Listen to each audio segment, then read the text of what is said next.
Bum bum bum bum bum bum bum bum bum bum bum bum. What's up, y'all? Philyfli show. Checking in for the first time in 2 weeks here. Nice little small little vacation for me on the UFC Philyfli show edition of this podcast. What's up, y'all? How's the last 2 weeks been for you? How was the last fight card for you? I don't have my sheet of paper in front of me because we're not really going to review it because it was 2 weeks ago, and that's kind of what I do when we have a UFC break. But now we have 3 straight events. We got UFC Fight Night, pay-per-view, and UFC Fight Night. And the last card of the year, yeah, it's technically one of our free ones, but I don't think it's, you know what, we'll pull that up in a bit here and talk about that one because since we don't have a thing to review, we're going to have some news because there's been a lot going on, even though there's not been UFC. Dana White and Sean Shelby and crew are making moves. And they aren't just making moves. There are literally fighters being released, big name fighters, and technically, I think it's only one, maybe it's only one, but one retired. And she brings even more news because of the rumors that are swirling around. I don't know how true they are. They might have. We'll get into that too. I'm not going to jump right into that. That's a little teaser for you. But man, does it feel good to be back, guys? Back on here. Even though I do have NFL shows and picks still that people haven't really caught on to yet. Those are still coming out, and we only got a couple more weeks left. It looks like on here now that I'm like kind of looking at it. There's only like 6 games for each team, and I think this is either this week is the last week of buys or next week for NFL. But that's not what we're here for. We're here for UFC. We're here for MMA news. We're gonna jump right into it. They haven't officially announced this, but they said it's in the works. So that when they kind of throw it out there and say it's in the works and give it to some of these bigger name, places that are reporting this, like me, These are coming true. They haven't fully said it, but Edson Barboza versus Bryce Mitchell is in the works for a UFC event on March 5th. That is a banger fight to look forward to, okay? First off, you get to see Edson Barboza, who technically is one of the greatest strikers ever. I don't really care what anyone says. Dude's elite at certain strikes. You'll only see him throw them at the way he does. Anyways, then you also got Bryce Mitchell, who is just a savage. Can fight on his feet, can fight taking it to the ground. So this fight will probably say standing up no matter what, because that's what Edson will want to do. I don't know what Bryce Mitchell is going to do. Even if Edson tries to stay standing up, I don't know if he'll, stay standing up. He'll probably try to take it down. It's just going to be such a banger fight that you need to see, and it's a featherweight fight. So, very, very fun thing to look forward to. And then, one of the things I talked about, I think, it was probably a month ago, is what's up with the lightweight division? Like, what's next, okay? Everyone keeps talking about it. We got on, and not this Saturday, but next Saturday is,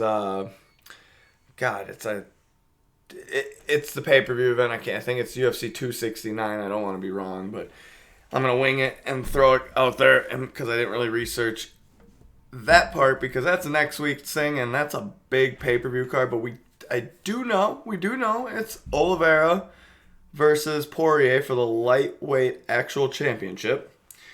And what's going to happen? Like, who's next after that? Whoever wins out of that lightweight fight, what's next for him?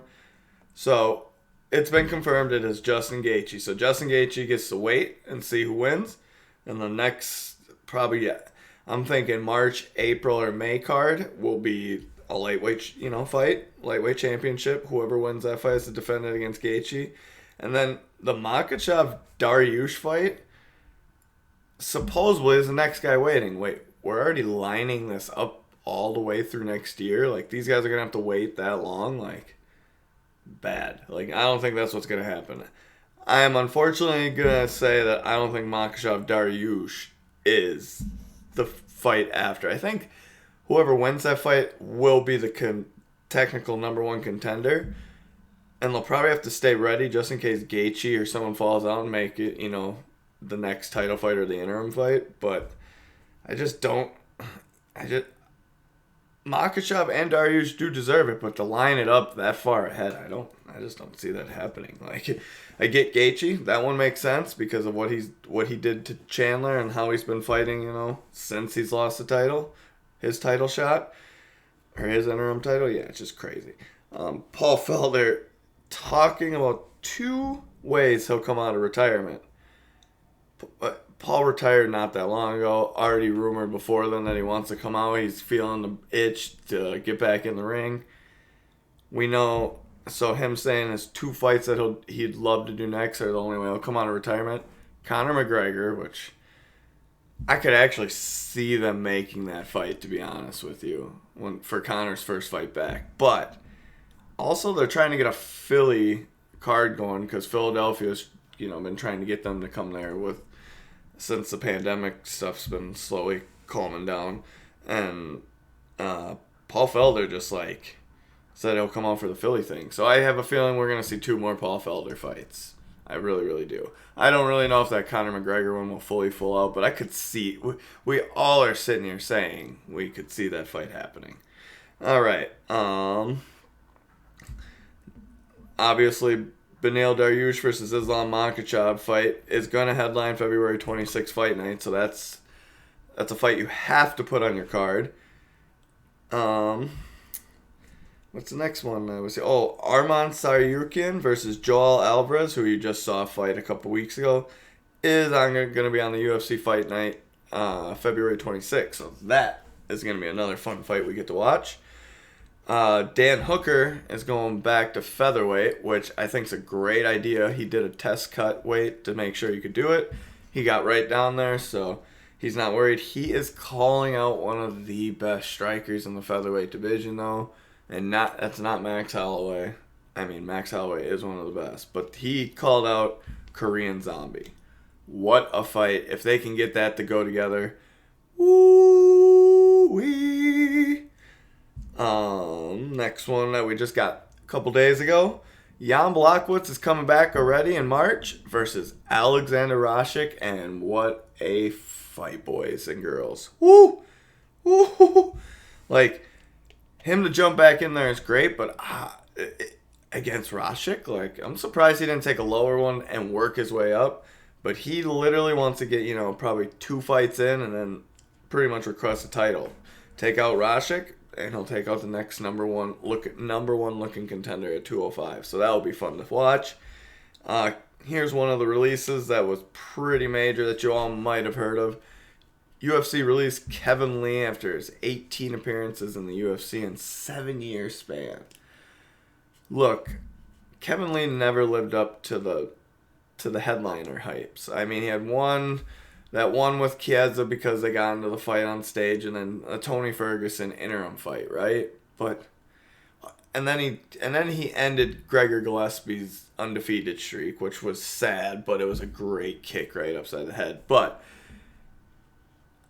he was 2-4 in his last 6, and then in his last 8, I think he was 2-9 or 2-7, some weird number I saw before, and I get that, but I just thought that he needed to stick to something. He kept switching it up and going to different camps, moving weight classes, blah blah blah blah.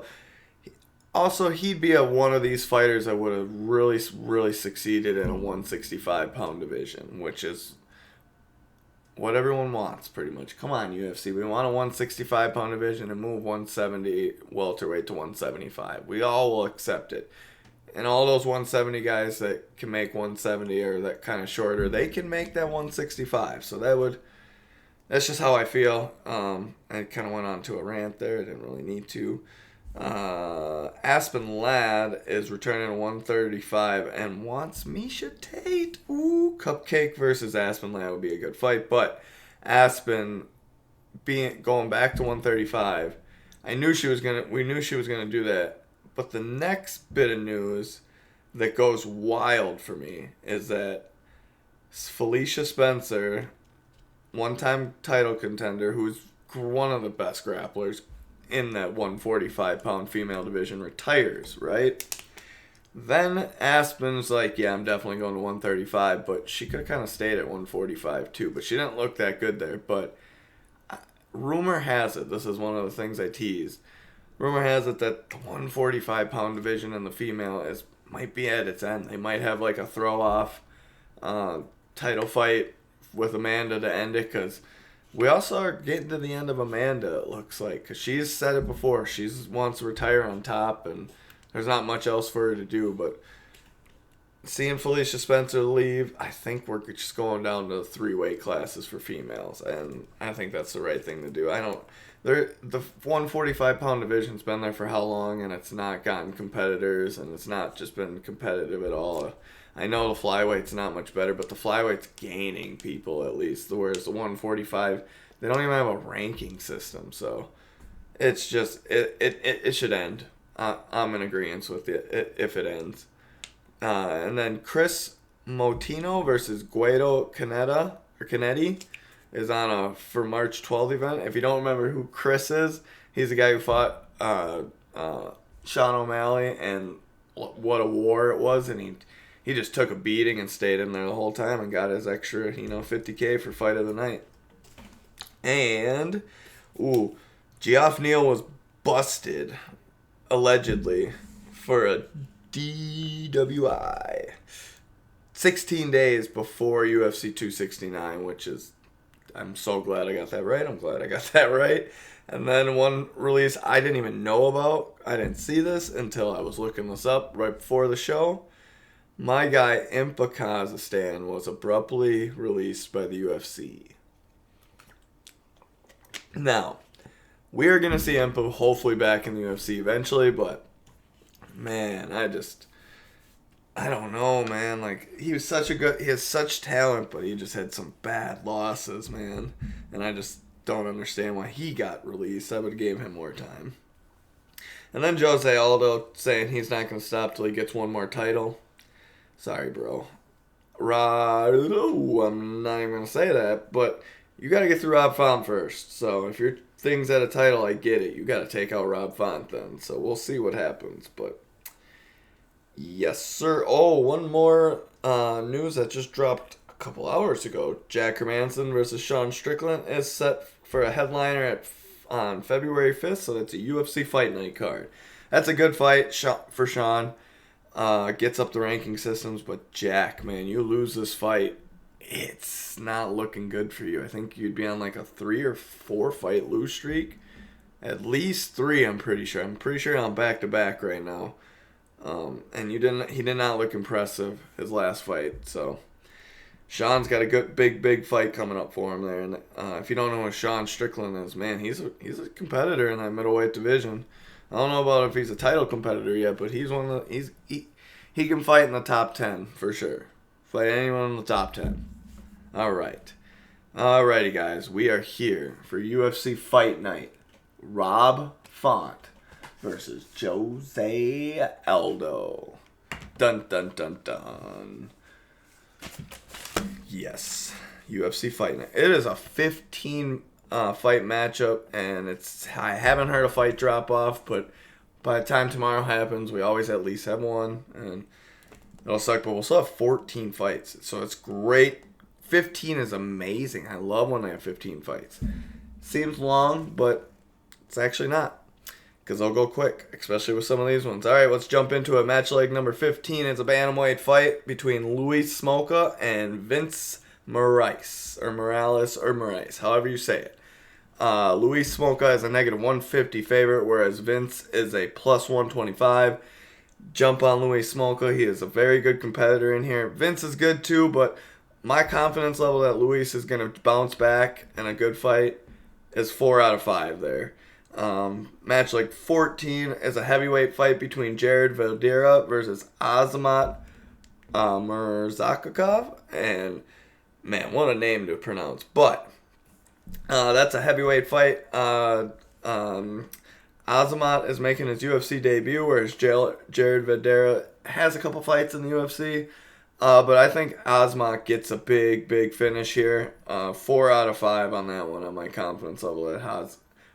Azamat Murzakakov gets a good finish here. Ooh, actually already it's jumped down to 14, guys. So I don't know which fight dropped off here. I'm just gonna go through my list and you guys figure it out because they might move it down the road and it might be future reference for you. All right, match like so actually.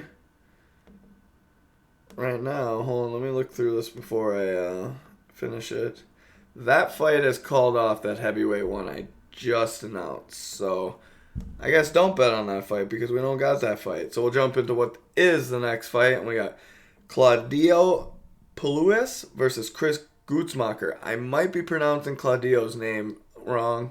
So, we're just going to go with his first name because it's easier to say. Chris Gutzmaker is a good fighter. Anybody betting tomorrow night, well, Saturday night, do not bet on this fight, okay? It's a toss-up. It's literally flip your coin and who you think's going to win. Chris Gutzmaker is awesome. He had a 2-year layoff and came back and just has looked phenomenal since then. Claudio has got some impressive wins under his belt, but I flipped up my coin. I have a little coin tell you guys about all the time. It's either got champion or new, and the other one is blue corner, red corner. Flipped it up for this one, landed on Claudio, so I went with Claudio, man. That's why I said on some of these fights, I will tell you, do not bet on them. Just like this next fight, Alonzo Minefield versus William Knight in the light heavyweight division. This is a fight you stay away from, man. Banger fight, awesome. This is a fight you watch, but this is not a fight you bet on, man. I do not know who's going to win. I tossed up my coin on this one. Landed on William Knight. Sorry, guys. With the Claudio and Chris fight, they're both negative 110. That's why it's a full-on toss-up. This one with Alonzo Minefield and William Knight's a little different. Alonzo's a negative 150 favorite, whereas William's a plus 125. I'm going William. That's a risk bet. If you want to risk it, go for it because that dude can finish people. And Alonzo can finish people too, but Alonzo has been finished more times than William has in the UFC for sure. I'm more than sure because I've watched Alonzo get picked apart a couple times. Number 11 is Cheyenne Vilmas versus Mallory Martin. Strawweight fight. Mallory Martin is still in the UFC somehow. She's not like a super UFC vet, but her name is, I just remember it for a while. Cheyenne is a negative 190 favorite, whereas Mallory is a plus 160. You're going Cheyenne all day, and that's a 5 out of 5 on confidence level there, guys. That's my big bet feature of the night. Guaranteed winner. Match like 10 here. I'm confident in what Jake Matthews should do to Jeremy Wells because it's Jake Matthews versus Jeremy Wells in the welterweight fight or welterweight bout. But Jake has come up short before. I know it's a 4 out of 5, but this is a little risky, guys. Negative 175 for Jake, plus 150 for Jeremy. As long as Jake can use his wrestling, he'll win this fight. But man, it's a scary fight. We stay in the welterweight division for this next fight. It is Brian Barberena versus Darren Weeks. Negative 128 for Brian Barberena, plus 105 for Darian. I'm pretty sure Darian's making his UFC debut, whereas Brian Barberena is a savage. I'm going Brian just because he's the UFC vet and he should get a decent win here in a 3-round bout. But it's a fight game, man. Anything can happen. 3 out of 5 on my confidence level there. All right, this next one, stay away from. I do not know what Manel Kape.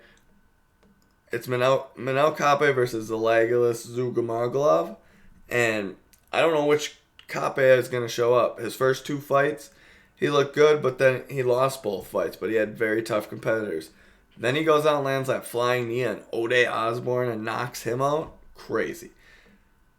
Kape is a negative 270 favorite. Zalgiris is a plus 220. This is a flyweight bout. I picked Kape, but that's a 1 out of 5 confidence level, so I would not bet on this fight at all. All right, match like 7 here. Maki Pitolo versus Dusko Trodovic. Now, this is a middleweight fight, but Dusko has come up short in his last 2 fights and just not looked like the fighter that we've watched come out. So, be careful on this one. Maki's a plus 135. Dusko's a negative 160 favorite. I picked Dusko. Confidence level's 2 out of 5. I'd bet this fight, but this would be a risky fight. This would be a fight where if you have it on a parlay, guys, you do 2 different slips and you flip-flop these names because you don't know who's going to win. It's not guaranteed that Dusko does, but I think he's got a little bit of an advantage. All right, match like 6 is another. Well, that one was the feature prelim. We'll jump to the main card. Match like number 6 is Alex Moreno versus Mickey Gall. Welterweight fight. Alex is a negative 230 favorite, whereas Mickey Gall's a plus 190. Mickey Gall's in for a long night. Moreno is going to beat this dude down badly. I mean, the only way Mickey gets a win is if he gets a submission somehow, and he can do that. But my confidence level that Alex Moreno walks through him and gives him a long night is 5 out of 5, and that's a bet you put down and match that up with Cheyenne. You're gonna get some good, decent money back at least if you put down some good money. All right, next one it's risky. I would not put it on a parlay, but I'm confident in it. Match leg number 5 is Brendan Allen versus Chris Curtis. Now, Chris Curtis is that awesome smile we got to see in the ring when he got that great upset win a couple weeks ago, and he's already jumping back in there. But he is jumping back in there against a big name in Brendan Allen. Brendan Allen is a beast. Allen is a negative 360 favorite, whereas Curtis a plus 280, but Curtis has been there before in the last couple weeks. But I'm going Brendan Allen because I think he'll just take him down, and he's just going to work. He's going to work the kid, man. 4 out of 5 on the confidence level on Brendan getting that, but you could risk the Chris Curtis one on the other side if you want to, but I wouldn't. Match like number 4, we have Clay Guido versus Leonardo Santos on a lightweight fight. Both older UFC vets. Santos is a negative 190 favorite, whereas Clay Guido is a plus 160. I'm going Santos, but it's like the end of the road for both these guys. So it's a good fight to watch if you want to, I might be Clay Guido's end. He's way at the end, man. Maybe not Leonard Santos as much, but Clay Guido for sure. All right. Next one is a big fight to watch, but not a big fight for you guys to bet on because it's risky. So, match leg number 3, Jimmy Crute versus Jamal Hill in the lightweight division, or light heavyweight division. Jimmy Crute is a negative 165 favorite, whereas Jamal Hill is a plus 140 underdog. I'm going Jimmy Crute, man. That's our guy. That's our guy here. Jamal Hill's a beast, but man, I'm going with Jimmy Crute. 2 out of 5 on my confidence level there. Co-main event of the evening. Brad Riddell versus Rafael Viziev. Another circled banger on here, but this is not a fight you want to bet on, man. I personally really like Brad Riddell's style. His game is awesome. Viziev is a great fighter and great kickboxing and great striker. We've seen he's the one who's entered the matrix when that head kick was thrown at him, just backwards and came back forward striking. Nuts. But lightweight fight, I'm picking Brad Riddell. He's a plus 110. Viziev is a negative 130 favorite. I'm going Riddell. That's a 1 out of 5 on the confidence on that one, though. And we get to the main event of the evening in the bantamweight division. This fight right here is going to stamp Rob Font to get the next title shot. He's going to beat down Jose Aldo in a vicious fashion. It might not, he might not knock him out, but I think he's going to because of what he did to Cody Garbrandt and how beautiful it was and how Dude, he was so on point with the striking. He doesn't have like that variable set where he's throwing all these crazy strikes. He just throws the boxing perfectly. Whop, whop, whop. Rob Font is a beautiful fighter to watch. Hey, but Jose Aldo, everyone loves him. Everyone knows me. I'm not the biggest fan of him. I think he was a little overrated. I know you're all going to say I'm dumb for saying that, but I personally just believe he fought some good people. I'm not saying that, but like his reign was really weird for me because of the not so many title defenses. That was just the way it was back then. I dog it because I'm under like the new end of the UFC still, and I like what it is. But it's great to see Jose in there. He's been better since after he got humbled. We all know what happened. But Rob Font is a negative 140 favorite, whereas Jose Aldo's a plus 120 underdog. Rob Font gets a finish here. Rob Font gets his hand raised. 3 out of 5 on my confidence level there. I'm not telling you any parlays this week because there's so many fights on here. I am just not doing it. Not doing it this week. You can pick your own parlays, guys, because we need to get some money. Money. All right. Philyfli show is checking out for the evening. Hope you guys get down to your local betting place, get your money in, and we will see you next week for UFC 269. Shout out to the 999, and shout out to Right Way Production Studios. Peace.